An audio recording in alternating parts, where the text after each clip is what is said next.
விஜய் பரப்புரை வாகனம் பயணிக்கக்கூடிய பகுதியில் கடுமையான போக்குவரத்து நெரிசல் ஏற்பட்டு இருக்கிறது. வாகனங்கள் ஊர்ந்து செல்லக்கூடிய நிலை தற்போது ஏற்பட்டிருக்கிறது. கூடுதல் தகவல்களை செய்தியாளர் வெற்றியிடம் கேட்கலாம். வெற்றி, இப்போ விஜயனுடைய பரப்புரை வாகனம் டோல்கேட் பகுதியை கடந்துருச்சா? என்ன மாதிரியான பாதிப்புகள் போக்குவரத்துல இருக்கு? விவரங்கள் என்ன? டோல்கேட் பகுதி அதாவது திட்டமிட்ட நேரத்தை விட ரொம்ப அதிகமான நேரம் எடுத்துட்டு இருக்கு. ஏன்னா தொடர்ச்சியா தாவேகா சார்பிலையும் விஜய் சார்பிலையும் முன்னேற்றி இருந்த அறிவுறுத்தல் எல்லாத்தையுமே ரசிகை தொண்டர்களை மீறி இருக்காங்க. வாகனங்களை பின்பற்றி வர வேணாம், இடைவெளி ஏற்படுத்தலாம் தொடர்ச்சியா சொல்லிட்டு இருக்காங்க. ஆனா ஆயிரக்கணக்கான வாகனங்கள்ல விமான நிலையத்துக்குள்ள இருந்து வெளியே வந்த ரசிகர்கள்லாம் அப்படியே அவருடைய வாகனத்தை சீர்ந்து வந்துகிட்டே இருக்காங்க. சாலையோட ரெண்டு பக்கமும் விமான நிலையத்திலிருந்து அந்த டிவிஎஸ் டோல்கேட் வரைக்கும் போகக்கூடிய ரெண்டு சாலையுடைய முழுக்க ரசிகர்கள் அவங்களுடைய வாகனத்தை போய்கிட்டு இருக்காங்க. முழுக்க சாலைக்கா பொடியை பிடிச்சிக்கிட்டு முழுக்க அவங்களுடைய ஆரவாரம் செஞ்சுட்டு பூச்சிட்ட பொடி ரசிகர்கள் போயிட்டு இருக்காங்க. அதனால வாகனம் அவர் திட்டமிட்ட நேரத்தையே ரொம்ப அதிகமான நேரம் எடுத்துட்டு இருக்கு. ஏன்னா 10:35 ஒரு மரக்கடை பகுதிக்கு வந்துடுறதாக சொல்லியிருந்தாரு. ஆனா இப்போ டிவிஎஸ் டோல்கேட் விமான நிலைய பகுதியே இன்னும் கிராஸ் பண்ணல. 1 மணி நேரம் ஆச்சு. இன்னும் விமான நிலைய பகுதியிலே கடக்க முடியாம இந்த வாகனம் முழுக்க ஊர்ந்து போயிட்டு இருக்குது. வாகனங்கள் ஊர்ந்து போய் பார்த்தோம். தொண்டர்கள் அவருடைய வாகனத்தை முழுக்க சூழ்ந்து வர்றாங்க. ஆனா ஒரு ரோட் ஷோ நடத்துவதற்கு காவல்துறை தரப்புல அனுமதி இல்லைனால அவர் காருக்குள்ள வேன்ல இருந்த மாதிரியே தொண்டர்களை பார்த்துட்டு வந்தாங்க.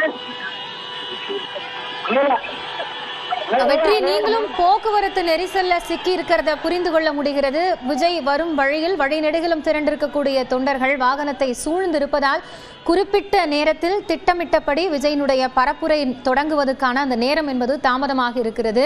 விமான நிலையத்திலிருந்து டோல்கேட் பகுதிக்கு செல்லக்கூடிய பாதையில் மட்டுமே தற்போது விஜயனுடைய பரப்புரை வாகனம் பயணித்து வருவதால் கடுமையான போக்குவரத்து நெரிசலில் சிக்கி இருக்கிறது. தொண்டர்கள் யாரும் வாகனத்தை பின்தொடர வேண்டாம், எந்த வகையிலும் வாகனத்தை சூழ்ந்து கொண்டு வர வேண்டாம் என்று காவல்துறையும் தாவேகாவும் அறிவுறுத்தல் வழங்கியிருக்கக்கூடிய போதிலும் அதனை பொருட்படுத்தாது தற்போது அலைக்கடல் என தொண்டர்கள் திரண்டிருக்கிறார்கள். விஜயை பார்ப்பதற்காக அங்கு கூடியிருக்கக்கூடிய தொண்டர்கள் மத்தியிலும் ஒரு நெரிசல் ஏற்பட்டிருக்கிறது.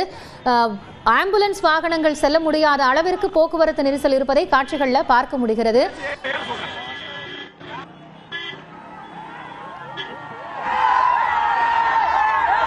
தொடர்ந்து செய்தியாளர் வெற்றியிடம் கள தகவல்களை அவ்வப்போது கேட்கலாம். திரு ரவீந்திரன் துரைசாமி, இப்போ நீங்க இந்த கூட்டம் அப்படிங்கிறது வாக்கா மாறணும் அப்படிங்கிற ஒரு கருத்தை சொல்லியிருந்தாரு. ஆனா சீமானுக்கு வரக்கூடிய கூட்டத்தை விட விஜயனுடைய கூட்டம் அப்படிங்கிறது அவருடைய அந்த எனர்ஜெட்டிக் விஷயத்தை வெளிப்படுத்துறதா சொல்றாங்க. அதனுடைய உங்களுடைய பார்வை? குணசேகரனுக்கு ப்ரெடிக்ஷன்ல நான் மாறுபடலாம், அது அவர் ப்ரெடிக்ஷன், அது நான் மதிக்கிறேன். பட் நடந்த விஷயத்தில் குணசேகரன் தவறிழைக்கிறாருங்க தான் என்னோட கருத்து.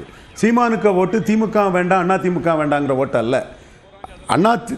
சீமான் வருகைக்கு பிறகு திமுக ஒவ்வொரு கட்டத்திலும் மேலோங்கி கலைஞரை விட பெரிய தலைவராக ஸ்டாலின் தொடர் வெற்றியிலும் வாக்கு சதவீதத்தில் ஏறிட்டு இருக்கிறாரு. ஜெயலலிதா அம்மையார் உயிரோடு இருக்கும்போது 40% அண்ணா திமுக வாக்கு தான் 20% போயிட்டு. எடப்பாடி பழனிசாமி 2 ஜாதிக்கு மட்டுமே, வெள்ளாள கவுண்டர் வன்னியர் தவிர மற்ற ஜாதிக்கு பிரயோஜனம் இல்லாத கட்சியாகனால நான் பெனிஃபிஷரி காஸ்ட் ஆஃப் ஏடிஎம்கே தான் சீமான் ஆதரிக்கிறாங்கிறது என்னோட ஆணித்தரமான பார்வை. அதில் அவர் தன் பார்வையில் தவறளிக்கிறார். ப்ரெடிக்ஷன் அவரோட உரிமை, பட் பார்வையில் தவறளிக்கிறார் என்பதை சுட்டிக்காட்டக்கூடியது என்னோட உரிமை. ஏன்னா சீமான் வருகையால் ஸ்டாலின் வளரும் போது, எடப்பாடி தேயும் போது திமுக வேண்டாம் அண்ணா திமுக வேண்டாம் என்று பொத்தாம் பொதுவாக டெசல்ட்ரி அவுட்லுக்கில் கூறுவது தவறான பார்வை. சமநீதி பார்வையில் அதிமுக 2 ஜாதி கட்சி ஆகிவிட்டது என்ற சூழ்நிலையில் அதனை ஏற்றுக்கொள்ள முடியாத சமூகங்கள் தான் சீமான் பின்னால் வருகிறார்கள். விஜய் கம்பாரிசன் என்னவென்றால் தீண்டாமை எதிர்த்து தீப்பந்தத்தை கொளுத்து என்று படங்களில் சொல்லக்கூடிய விஜயால் மேல்பாதி மங்கலம் திரௌதி அம்மன் கோயிலுக்கு நான் ஆலய நுழைவு செய்வேன், அதிமுக எதிர்த்தாலும் பாமக எதிர்த்தாலும் நான் ஆலய நுழைவு செய்வேன் என்று அடிப்படையில் ஒரு தைரியமாக சீமானால் கூற முடிகிறது. இது மக்களுக்கு தெரியும். அருந்ததியர் உள்ஒதுக்கீட்டால் பறையர் தேவேந்திர குல வேளாளருக்கு 5% பாதிப்பு என்று சீமானால் கூற முடிகிறது. பறையர்களும் தேவேந்திர குல வேளாளர்களும் அரசியல் விழிப்புணர்வற்ற சமூகங்கள் என்று குணசேகரன் நினைத்தால் அது அவர் தவறான பார்வை. ஒரு சில சமூகங்களுக்கு தான் அரசியல் விழிப்புணர்வு இருக்கிறது என்று குணசேகரன் நினைத்தால் நிச்சயமாக தவறான பார்வை என்பது 2026 நிரூபிக்கும். அவர் ப்ரெடிக்ஷனை மதிக்கிறேன், அது அவர் உரிமை. அதே போல பாராளுமன்ற கட்டடத்தில் சமஸ்கிருதம் இருக்கிறது, ஏன் தமிழில் என்று தமிழுக்காக எந்த தலைவரும் கேட்காத ஒரு கேள்வியை சீமான் கேட்க முடிகிறது என்றாலும் 234 தனித்தே போட்டியிடுவேன், திமுக, அண்ணா திமுக, காங்கிரஸ், பாஜக, விஜய் 5 வரை எதிர்த்து தான் தனித்தே நிற்பேன் என்று கூறுவதும், ஏற்கனவே தனித்து நின்று எல்லா களத்திலும் நின்றுதான் கமலஹாசனின் தினகரனையும் பலகீனப்படுத்தி 8.3க்கு போயிருக்கிறார். இப்பொழுது விஜய் செய்த தவறு என்னவென்றால், அரசியல் வியாபாரியாக கட்சி ஆரம்பித்து விக்கிரவாண்டியிலும் ஈரோடு கிழக்கில் நிற்காமல் கமலஹாசன் நாங்குநேரி, விக்கிரவாண்டி, வெள்ளூரை புறக்கணித்தது போல் புறக்கணித்து விட்டு ஒரு பார்ட் டைம் பொலிட்டிஷனாக நின்றது விஜயின் தவறு. இன்னொன்று, அவர் வரும்போதே நான் முழு நேர அரசியலை 2026 தான் தொடங்குவேன், அதுதான் என்னோட இலக்குன்னு சொல்லி தான், அதுதான் மக்கள் மத்தியில் இவர் டெம்பரரி பினாமினான், மின்னல், நீர்க்குமிழி, காளான், சீமான் நிரந்தரமாக இங்கு நிற்பாரு, இவர் இன்னொரு கமலஹாசன் 2.0 இடைத்தேர்தலாம் கண்டஸ்ட் பண்ண மாட்டாருங்கிற ஒரு எண்ண ஓட்டம் வருது. இதே பார்வையில் சீமான் இன்எலிஜிபிள், இன்காம்பிட்டன்ட் என்று நிரூபித்தால் கன்ஷிராம் மாதிரி, நிதிஷ்குமார் மாதிரி இங்கு தமிழ் மண்ணில் அரசியல் அதிகாரம் இல்லாத சமங்களின் தலைவராக சீமான் உருவாகுவார். பாண்டிய நெடுஞ்செழியன் பேரை ஏர்போர்ட்டுக்கு வைக்க வேண்டும் என்று சொல்வதற்கே ஒரு துணிச்சல் வேண்டும். அந்த துணிச்சல் வேற எந்த தலைவரிடம் இல்லை, சீமானிடம் இருக்கிறது. ஃபார்ச்சூன் ஃபேவர்ஸ் த பிரேவ். அதுபோல 10.5 பற்றி ஒரு கருத்து சொல்ல முடியாமல் விக்கிரவாண்டி களத்தை விட்டு எடப்பாடி பழனிசாமி உலகி ஓடுகிறார்.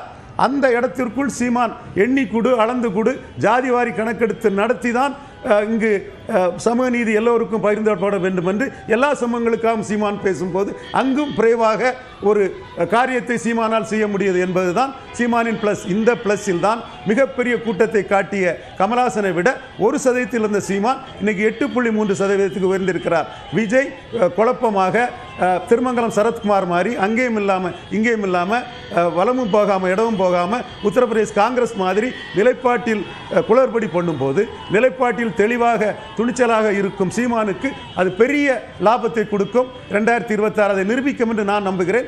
குணசேகரன் அவர் கருத்தை சொல்லலாம். 26 தேர்தல் முடிவும் எலெக்ஷன் கமிஷனும் தான் உண்மை நிலையை உணர்த்தும். ரைட், நான் உங்களுடைய கருத்தை பார்க்கிறேன். திரு அரவிந்த் குணசேகரன், இப்போ என்ன மாதிரியான கொள்கையோட நம்ம அரசியலுக்கு வந்திருக்கிறோம் அப்படிங்கிற ஒரு நிலைப்பாடு புரிதல்ங்கிறது தாவேகாவினுடைய தலைவரான விஜய்க்கு இருக்கா?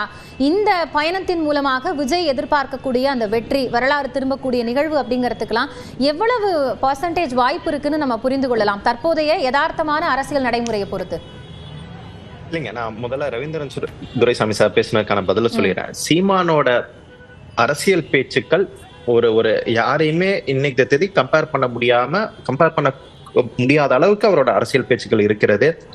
பெரியார் மண் இல்ல, பெரியாரே மண், அதே போல எண்ணிக்கொடு, அளந்து கொடு, இதெல்லாம் ரைமிங்கா பேசுறது எல்லாமே ஏற்றுக்கொள்ளலாங்க. ஆனால் இதற்குன்னு இருக்கிற அந்த ஒரு ஆடியன்ஸ் குரூப் இருக்காங்கல்லங்க, அது ரொம்ப சுருங்கிட்டு வருது. அந்த ஆடியன்ஸ் குரூப் மேலும் சுருங்கும் என்பதுதான் என்னோட கணிப்பு. என்னன்னா, சீமான் முன்வைக்கக்கூடிய அரசியல் ஒரு தமிழ் நேஷனலிஸ்டுக்கான ஒரு அரசியல். அந்த அரசியலுக்கான ஸ்பேஸ் தமிழ்நாட்டுல ரொம்ப ரொம்ப குறைவுங்க. எனவே சீமான் ஒரு பெரிய அளவுல இந்த 8% அதிகரிக்கிறதுக்கான அதிகப்படியான வாக்கு சதவீதத்தை பெறுவதற்கான வாய்ப்பே கிடையாது. இது இன்னும் சுருங்கும். ஏன்னா சீமானை சுற்றி இருக்கிறவங்க இந்த 8% எத்தனை பேர் அவரோட கொள்கையில ஈர்ப்பு ஏற்பட்டு இந்த 8% வாக்களித்தார்கள் என்ற பார்த்தோம்னா அது ரொம்ப கம்மி. கொள்கையில் ஈர்ப்புடையவங்க 1%, 2%, 3% இருப்பாங்க. அது நமக்கு எக்ஸாக்ட் நமக்கு தெரியாது. ஆனால் இந்த 8% முழுமையாக சீமானோடைய கொள்கைகளை முழுமையாக ஏற்றுக்கொண்டு வாக்களித்தவர்கள் கிடையாது. திமுக, அதிமுகவுக்கு மாற்றாக சீமானுக்கு வாக்களித்தவர்கள் இருக்கலாம். ஆனால் தற்போது சீமானை விட விஜய்க்கான வாய்ப்பு அதிகம்